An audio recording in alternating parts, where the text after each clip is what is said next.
Hello friends, তোমরা সবাই কেমন আছো? আশা করছি তোমরা সবাই ভালো আছো। তো চলো আজকে একাদশ শ্রেণীর মধুসূদন মণ্ডলের যে বইটা, সেই বইটা থেকে আমাদের 5টা অধ্যায়ের প্রশ্ন উত্তর কিন্তু কমপ্লিট হয়ে গেছে। তো আজকে আমরা 6 নম্বর অধ্যায় 6th চ্যাপ্টার থেকে, যেটার নাম হচ্ছে নির্বিকল্পক ও সবিকল্পক প্রত্যক্ষের পার্থক্য, অর্থাৎ distinction between determinant and indeterminate perception, এই চ্যাপ্টারে যতগুলো অনুশীলন কোশ্চেন আছে সেগুলো আমরা আজকে সলভ করব। ঠিক আছে, তো চলো আজকে আমরা শুরু করে দিই। ফার্স্ট কোয়েশ্চেনটা কি আছে দেখো তোমরা। ইন্দ্রিয় এবং বিষয়ের সম্পর্কে ভিত্তিতে প্রত্যক্ষকে কয় ভাগে ভাগ করা যায় ও কি কি?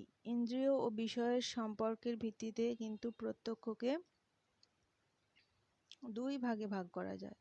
ঠিক আছে, সেটা কি কি না,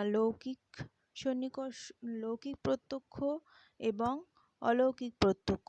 লৌকিক প্রত্যক্ষ অর্থাৎ অর্ডিনারি পারসেপশন এবং অলৌকিক প্রত্যক্ষ অর্থাৎ এক্সট্রা অর্ডিনারি পারসেপশন। ঠিক আছে, তাহলে একটু চলো আমরা পড়াশোনা করে নিই।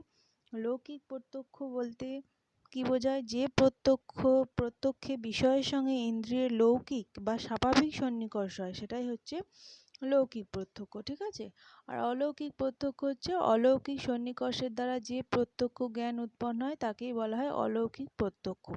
এরূপ প্রত্যক্ষের ক্ষেত্রে বিষয়ের সঙ্গে ইন্দ্রিয়ের অলৌকিক সন্নিকর্ষ ঘটে, তাই একে অলৌকিক প্রত্যক্ষ বলা হয়। ঠিক আছে, চলো নেক্সট কোয়েশ্চেন হচ্ছে স্পষ্টতা ও স্বচ্ছতার ভিত্তিতে প্রত্যক্ষকে কয় ভাগে ভাগ করা যায়? স্পষ্টতা স্বচ্ছতার ভিত্তিতে প্রত্যক্ষকে 3 ভাগে ভাগ করা যায়: নির্বিকল্পক, সবিকল্পক এবং প্রত্যভিজ্ঞা।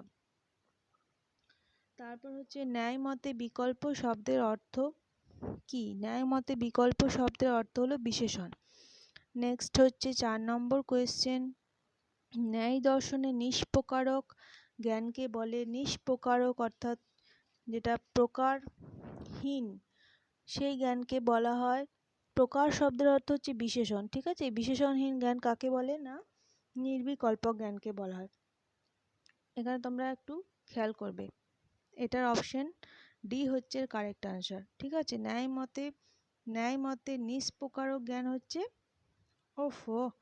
নির্বিকল্পক জ্ঞান। অপশন এ, আমি ভুল বলেছি, অপশন এ হচ্ছে এর কারেক্ট আনসার। ন্যায় দর্শনের নিষ্প্রকারক জ্ঞান হচ্ছে তাহলে নির্বিকল্পক, অপশন এ হলো কারেক্ট আনসার। নেক্সট হচ্ছে দেখো 5 নম্বর, ন্যায় মতে স্বপ্রকারক জ্ঞানকে বলা হয়, যেটা প্রকার বিশিষ্ট বা বিশেষণযুক্ত, সেই জ্ঞানটা হচ্ছে সবিকল্পক জ্ঞান। ঠিক আছে, এরপর নেক্সট 6 নম্বর হচ্ছে সবিকল্পক প্রত্যক্ষ হলো, দেখো সবিকল্পক প্রত্যক্ষ হলো বিশেষণ বিশিষ্ট, অর্থাৎ অপশন সি হলো কারেক্ট আনসার। নেক্সট 7 নম্বর কোয়েশ্চেন হচ্ছে বিশেষণ বর্জিত বস্তুর স্বরূপ মাত্রকে বিষয় করে যে প্রত্যক্ষ হয় তাকে কি বলে? বিশেষণ বর্জিত বস্তুর স্বরূপ মাত্রকে বিষয় করে যে প্রত্যক্ষ হয় তাকে বলা হয় নির্বিকল্পক প্রত্যক্ষ। নির্বিকল্পক প্রত্যক্ষে কিন্তু বিশেষণ থাকে না, শুধুমাত্র একটা কোনো জিনিসের আমাদের প্রত্যক্ষ হচ্ছে তার স্বরূপটুকুই আমরা বুঝতে পারি, এটা হচ্ছে নির্বিকল্পক প্রত্যক্ষ। নেক্সট 8 নম্বর কোয়েশ্চেন দেখো, যে প্রত্যক্ষ জ্ঞানকে প্রমা বলা যায় না আবার অপ্রমাও বলা যায় না, সেই প্রত্যক্ষের নাম কি? এখানে অপশন আছে এ নির্বিকল্পক, বি সবিকল্পক, সি সামান্য লক্ষণ, ডি জ্ঞান লক্ষণ। তাহলে প্রমাও বলা যাবে না, অপ্রমাও বলা যাবে না, এটা হচ্ছে নির্বিকল্পক জ্ঞানকে, কারণ নির্বিকল্পক জ্ঞানে আমরা যথার্থ জ্ঞানটা পাই না, একটা কিছু জ্ঞান হচ্ছে এরকম একটা অস্তিত্ব বুঝতে পারি, সেটা হচ্ছে নির্বিকল্পক জ্ঞান। ন্যায় মতে যে প্রত্যক্ষে স্মৃতি, কল্পনা প্রভৃতির ভূমিকা থাকে সেটা হচ্ছে সবিকল্পক প্রত্যক্ষ। নেক্সট 10 নম্বর কোয়েশ্চেন হচ্ছে প্রত্যক্ষ জ্ঞানের প্রাথমিক অনুভব হয় কোন প্রত্যক্ষে? প্রত্যক্ষ জ্ঞানের প্রাথমিক অনুভব হয় নির্বিকল্পক প্রত্যক্ষে, অর্থাৎ অপশন বি হলো এর কারেক্ট আনসার। প্রাথমিক অনুভব, কোনো একটা জিনিসকে যখন আমরা দেখি তখন প্রথমে আমাদের নির্বিকল্পক প্রত্যক্ষ হয়, তারপর আমাদের সবিকল্পক প্রত্যক্ষ হয়। ঠিক আছে, তো প্রাথমিক অনুভব হয় নির্বিকল্পক প্রত্যক্ষে।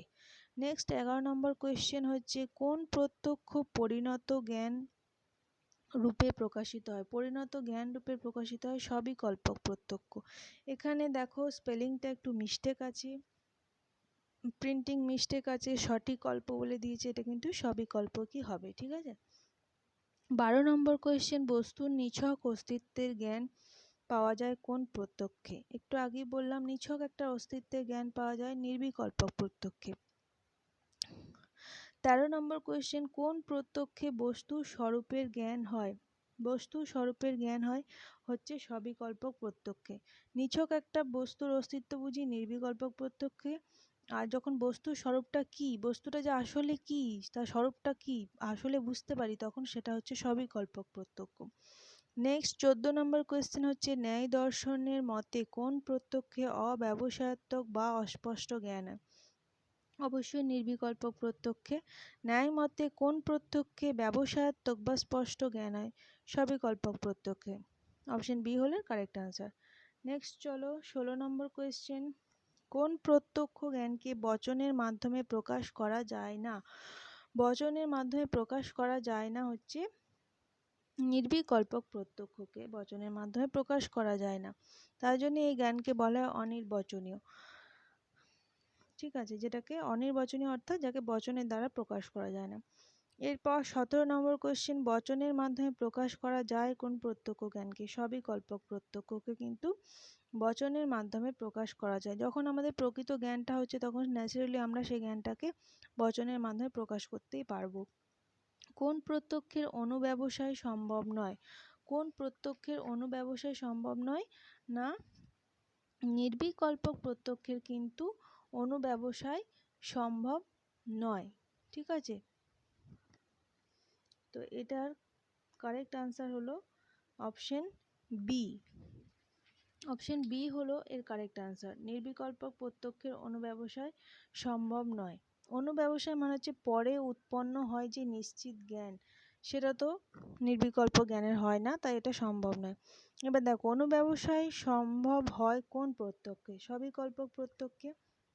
যেহেতু পরে উৎপন্ন হয়ে নিশ্চিত জ্ঞান মানে আমরা যেটা বুঝতে পারি যে হ্যাঁ এটাই, তখন সেই যে জ্ঞানটা উৎপন্ন হয় সেটাকে বলে সবিকল্পক প্রত্যক্ষ। নেক্সট 20 নম্বর কোয়েশ্চেন কোন প্রত্যক্ষ জ্ঞানের ক্ষেত্রে সত্য মিথ্যার প্রশ্ন তোলা যায় না? যখন জ্ঞানটা আমাদের সেইভাবে স্পষ্ট নয় তখন কিভাবে সত্য মিথ্যার জ্ঞান আমরা তুলব, প্রশ্ন আমরা তুলব? এক্ষেত্রে এটার কারেক্ট আনসার হলো নির্বিকল্পক প্রত্যক্ষ। কোন প্রত্যক্ষে এরপর 21 নম্বর কোয়েশ্চেন কোন প্রত্যক্ষ জ্ঞানের ক্ষেত্রে সত্য মিথ্যার প্রশ্ন উত্থাপিত হয়?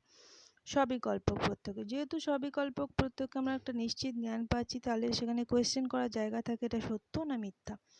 নেক্সট দেখো 22 নম্বর কোয়েশ্চেন ন্যায় মতে কোন প্রত্যক্ষে স্মৃতি ও কল্পনার কোনো ভূমিকা থাকে না? নির্বিকল্পক প্রত্যক্ষে। অপশন ডি এর কারেক্ট আনসার। 23 নম্বর কোয়েশ্চেন হচ্ছে বিশিষ্টের জ্ঞান হয় কোন প্রত্যক্ষে?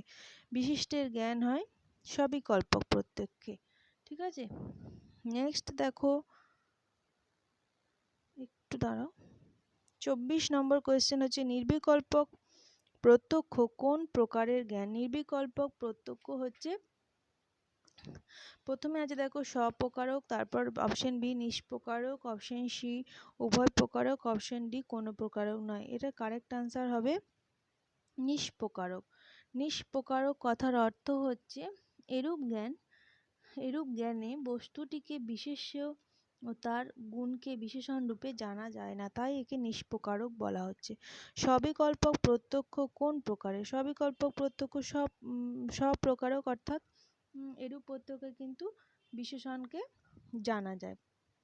নেক্সট হচ্ছে ন্যায় মতে নির্বিকল্পক প্রত্যক্ষ বলতে বোঝায়, ন্যায় মতে নির্বিকল্পক প্রত্যক্ষ বলতে বোঝায় বিশেষণহীন প্রত্যক্ষ, অর্থাৎ অপশন ডি হল এর কারেক্ট আনসার। নেক্সট 27 নম্বর কোয়েশ্চেন ন্যায় মতে সবিকল্পক প্রত্যক্ষ বলতে বোঝায় বিশেষণ যুক্ত প্রত্যক্ষ। নেক্সট 28 নম্বর কোয়েশ্চেন নির্বিকল্পক জ্ঞান প্রকাশিত হয়। দেখো এখানে অপশন আছে এ বচনের দ্বারা, অপশন বি আছে বাক্যের দ্বারা, অপশন সি আছে ভাষার দ্বারা, অপশন ডি আছে কোনো কিছু দ্বারাই নয়। তো এটা সঠিক আনসার হবে কোনো কিছু দ্বারাই নয়। নির্বিকল্প জ্ঞান কিন্তু অনির্বচনীয়, কোনো কিছু দ্বারা তাকে প্রকাশ করা যায় না, বাক্যের দ্বারা বচনের দ্বারা তাকে কিন্তু প্রকাশ করা যায় না। নেক্সট এবার আমাদের 29 নাম্বার কোয়েশ্চেন দেখো। 29 নাম্বার কোয়েশ্চেনে আছে অর্থাৎ 29, সবিকল্পক জ্ঞান প্রকাশিত হয়। সবিকল্পক জ্ঞান প্রকাশিত হয়, নির্বিকল্পক জ্ঞানকে তো বচনের দ্বারা প্রকাশ করা যায় না, কিন্তু সবিকল্পক জ্ঞানকে বচনের দ্বারা প্রকাশ করা যায়। এর কারেক্ট আনসার হলো option C. Next 30 number question, 30 number, যে প্রত্যক্ষের বিচার করা সম্ভব নয় তা হলো নির্বিকল্পক প্রত্যক্ষ। যে প্রত্যক্ষের বিচার করা সম্ভব সেটা হলো সবিকল্পক প্রত্যক্ষ। নেক্সট হচ্ছে 32 নাম্বার কোয়েশ্চেন, ন্যায় মতে নির্বিকল্পক প্রত্যক্ষের ক্ষেত্রে প্রমাণ হলো প্রত্যক্ষ।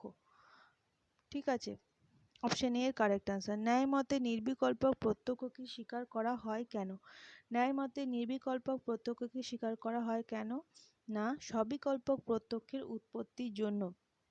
প্রথমে আমরা কোনো একটা জিনিস দেখে বলি এটা একটা কিছু, তারপরে সেই জ্ঞানটা আমাদের নিশ্চিত হয় যে এটা এই দ্রব্যই বা এই বস্তুই, সেই জন্যেই সবিকল্পক প্রত্যক্ষের উৎপত্তির জন্যেই কিন্তু আমাদের নির্বিকল্পক প্রত্যক্ষকে স্বীকার করা হয়। অপশন সি হলো কারেক্ট আনসার। এবার 34 নাম্বার কোয়েশ্চেন, সবিকল্পক প্রত্যক্ষের আগে যে প্রত্যক্ষ হয় তা হলো নির্বিকল্পক প্রত্যক্ষ। মানে প্রাইমারি স্টেজে কিন্তু আমাদের ফার্স্টে আমাদের কি হয়, নির্বিকল্পক প্রত্যক্ষ হয়, তারপরেই ওই বস্তুটার সম্পর্কে যখন আমাদের নিশ্চিত জ্ঞান হয় তখন সেটা সবিকল্পক প্রত্যক্ষ হয়। অর্থাৎ সবিকল্পক প্রত্যক্ষের আগে যে প্রত্যক্ষ হয় তা হলো নির্বিকল্পক প্রত্যক্ষ। তারপরে চলো 35 নাম্বার কোয়েশ্চেন, নির্বিকল্পক প্রত্যক্ষের বাচনিক আকার। মানে এটাকে কি বচনের দ্বারা প্রকাশ করা যায়? অপশন এ তে বলেছে সম্ভব, অপশন বি সম্ভব নয়, অপশন সি অনিশ্চিত, অপশন ডি বাস্তবসম্মত। না, এটা সম্ভব নয়, অপশন বি হলো এর correct answer. Next 36 number question, সবিকল্পক প্রত্যক্ষের বাচনিক আকার। অবশ্যই সবিকল্পক প্রত্যক্ষের কিন্তু বাচনিক আকার সম্ভব, অর্থাৎ বচনে প্রকাশ করা যায়। এরপর 37 নাম্বার কোয়েশ্চেন দেখো, পূর্ব প্রত্যক্ষ, সংস্কার এবং বর্তমান প্রত্যক্ষের দ্বারা উৎপন্ন জ্ঞান হচ্ছে কি? অপশনে বলেছে অপশন এ নির্বিকল্পক, অপশন বি সবিকল্পক, অপশন সি প্রত্যাভিজ্ঞা, অপশন ডি হলো যোগযোগ। এক্ষেত্রে যেটা কারেক্ট আনসার হবে সেটা হচ্ছে প্রত্যাভিজ্ঞা। তাহলে এটাকে কেন বললো পূর্ব প্রত্যক্ষ বর্তমান প্রত্যক্ষ? দেখো একটা উদাহরণের সাহায্যে বলি। প্রত্যাভিজ্ঞা, প্রথমে বলি প্রত্যাভিজ্ঞাটা কি না, প্রত্যাভিজ্ঞা হলো পূর্বজ্ঞাত কোনো ব্যক্তি বা বস্তুর পরিচিতি বোধ। ঠিক আছে, এবার একটা উদাহরণের সাহায্যে বলি, যেমন কাশিতে যদি আমি দেবদত্ত নামে একটা ব্যক্তিকে দেখি এবং তারপর যখন কলকাতাতেও সেই একই দেবদত্তকে আমি দেখি, তখন যদি আমি বলি যে এই সেই দেবদত্ত, অর্থাৎ এখানে দেখো পূর্ব পরিচিতির একটা বোধ হচ্ছে, মানে আমি আগে তাকে দেখেছিলাম এবং এখন যাকে দেখছি সে একই ব্যক্তিকে দেখছি। তো এখানে যে প্রত্যক্ষের সেই যে অংশটা, এটা হচ্ছে পূর্ব প্রত্যক্ষের বিষয়। এই সেই দেবদত্ত বলছি না, মানে সেই মানে পূর্বের কথা মনে পড়ছে আমার। তারপর বলছি এই এই দেবদত্ত, মানে এই যে অংশটা এটা কিন্তু বর্তমান প্রত্যক্ষের বিষয়। এটাই হলো প্রত্যাভিজ্ঞা। ঠিক আছে, তাহলে এটার কারেক্ট আনসার হলো অপশন সি। অপশন সি হলো কারেক্ট আনসার।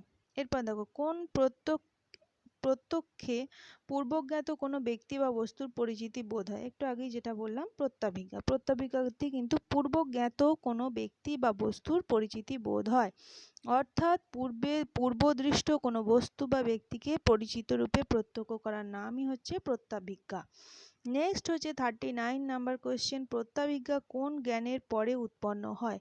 দেখো প্রত্যাভিজ্ঞা কিন্তু সবিকল্প জ্ঞানের পরে উৎপন্ন হয়, কিন্তু এর ধাপটা বা তিনটে স্তর আছে সেটা আমি বলে দিচ্ছি। প্রথম হচ্ছে নির্বিকল্পক প্রত্যক্ষ হয়, তারপর সবিকল্পক প্রত্যক্ষ হয়, তারপরে প্রত্যাভিজ্ঞা হয়। তো ন্যাচারালি এখানে যে কোয়েশ্চেনটা চেয়েছে প্রত্যাভিজ্ঞা কোন জ্ঞানের পরে উৎপন্ন হয়, তাহলে প্রত্যাভিজ্ঞা কোন জ্ঞানের পরে উৎপন্ন হচ্ছে? প্রথমে নির্বিকল্পক, তারপর সবিকল্পক, তারপর প্রত্যাভিজ্ঞা। তাহলে সবিকল্পক তারপরে প্রত্যাভিজ্ঞা, তাহলে সবিকল্পকের পরে প্রত্যাভিজ্ঞা হচ্ছে, তাহলে প্রত্যাভিজ্ঞা কোন জ্ঞানের পরে উৎপন্ন হচ্ছে? না সবিকল্পকের পরে। ঠিক আছে, নেক্সট দেখো 40 নম্বর কোয়েশ্চেন, কোন প্রত্যক্ষের ক্ষেত্রে লৌকিক সন্নিকর্ষের সবগুলি প্রযোজ্য? সবিকল্পক প্রত্যক্ষের ক্ষেত্রে কিন্তু লৌকিক সন্নিকর্ষের সবগুলি প্রযোজ্য, আর নির্বিকল্পক প্রত্যক্ষের ক্ষেত্রে শুধু সংযোগ সন্নিকর্ষটাই প্রযোজ্য, বাকিগুলো প্রযোজ্য নয়। কেননা নির্বিকল্প যখন প্রত্যক্ষ হয় তখন আমরা একটা জিনিসকে জাস্ট দেখি, জাস্ট একটা অস্তিত্ব অনুভব করি, তার জন্য এটা সংযোগ সন্নিকর্ষ, ঠিক আছে, এর ক্ষেত্রে লাগে। নেক্সট দেখো তোমাদের তাহলে এই কোয়েশ্চেনগুলো মোটামুটি হয়ে গেল। এবার আছে কি না সত্য মিথ্যা নিরূপণ করা। এরপর আছে আমাদের সব প্রত্যক্ষই হলো সবিকল্পক প্রত্যক্ষ। না, আমাদের সব প্রত্যক্ষ কি সবিকল্পক প্রত্যক্ষ? কখনোই নয়। আমরা এমন কিছু কিছু দেখি যেটা কিন্তু আমরা ডিটারমাইন করতে পারি না যেটা কি।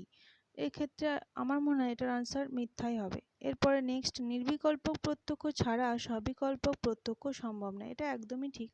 প্রথমে নির্বিকল্পক প্রত্যক্ষ হতেই হবে, তারপরে কিন্তু সবিকল্পক প্রত্যক্ষ হয়।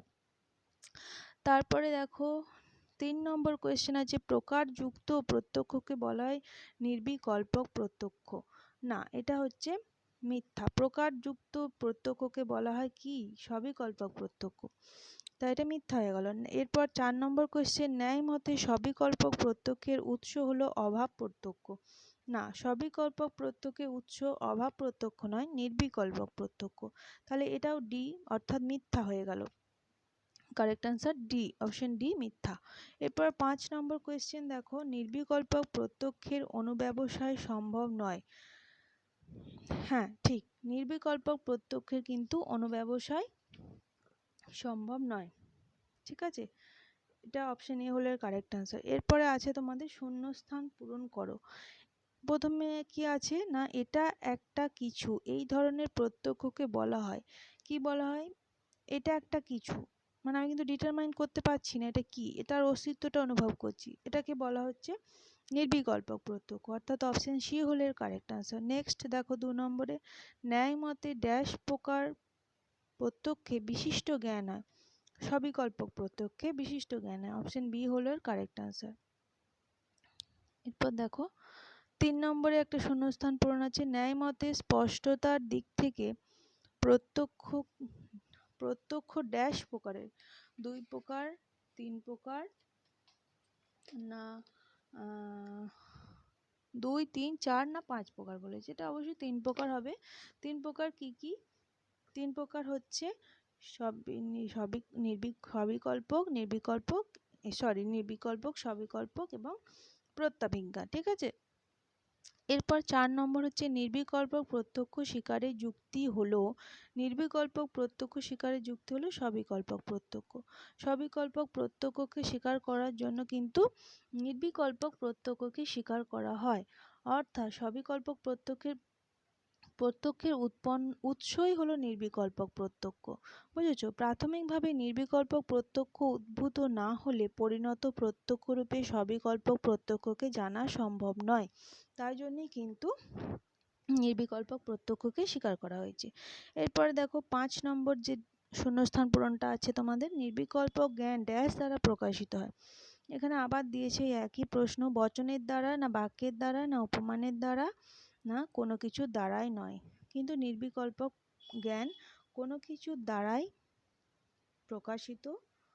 প্রকাশিত হয় না, তো অপশন ডি হলো কারেক্ট আনসার। এবার দেখো স্তম্ভ মিলিয়ে উত্তর দাও বলেছে, মানে একটা ম্যাচিং দিয়েছে তোমাদের, ক স্তম্ভ আর খ স্তম্ভ। 1 নম্বরে আছে চারবাক জৈন রামানুজ মতে, 2 নম্বর আছে ন্যায় সাংখ্য মীমাংসা মতে, 3 নম্বর আছে নির্বিকল্পক প্রত্যক্ষ, 4 নম্বর আছে সবিকল্পক প্রত্যক্ষ। এবার খ স্তম্ভে আছে সব প্রত্যক্ষই সবিকল্পক, 2 নম্বর আছে নির্বিকল্পক ও সবিকল্পক উভয় প্রত্যক্ষই যথার্থ জ্ঞান দেয়, 3 নম্বর আছে সত্য অথবা মিথ্যার প্রশ্ন ওঠে, 4 নম্বর আছে স্মৃতি কল্পনা বর্জিত। এটা কি হবে না দেখো চারবাক জৈন এবং রামানুজ মতে কিন্তু সব প্রত্যক্ষই সবিকল্পক প্রত্যক্ষ, আর 2 নম্বর আছে ন্যায় সাংখ্য মীমাংসা মতে কিন্তু নির্বিকল্পক ও সবিকল্পক উভয় প্রত্যক্ষই যথার্থ জ্ঞান দেয়, আর 3 নম্বর আছে নির্বিকল্পক প্রত্যক্ষ, নির্বিকল্পক প্রত্যক্ষ কিন্তু স্মৃতি ও কল্পনা বর্জিত। আর সবিকল্পক প্রত্যক্ষ সত্য মিথ্যার প্রশ্ন ওঠে। তাহলে এক্ষেত্রে এটা কারেক্ট আনসার হয়ে যাবে, কোনটা সঠিক জানতে চেয়েছে, তাহলে তোমাদের 1 and 2 হচ্ছে সঠিক। ঠিক আছে, তাহলে অপশন বি হলো কারেক্ট আনসার। কেমন? চলো, তাহলে আজকের মতো এই ক্লাসটা এখানেই শেষ হলো। দেখা হচ্ছে নেক্সট কোনো একটা ক্লাস নিয়ে, মানে কোন একটা নতুন অধ্যায়। নেক্সট অধ্যায় তোমাদের আছে 7 নম্বর যে অধ্যায়টা আছে, ন্যায় দর্শনে অনুমান সম্পর্কে বক্তব্য। তো সেইটার যে অনুশীলনীটা আছে সেটা আমি করে দেওয়ার চেষ্টা করব। তোমরা এই চ্যানেলটার সঙ্গে থাকো, এটাকে সাবস্ক্রাইব করে রাখো, তাহলে তোমরা সবই মোটামুটি পেয়ে যাবে। আর ভালো লাগলে অবশ্যই একটা লাইক দিও। কেমন? টাটা।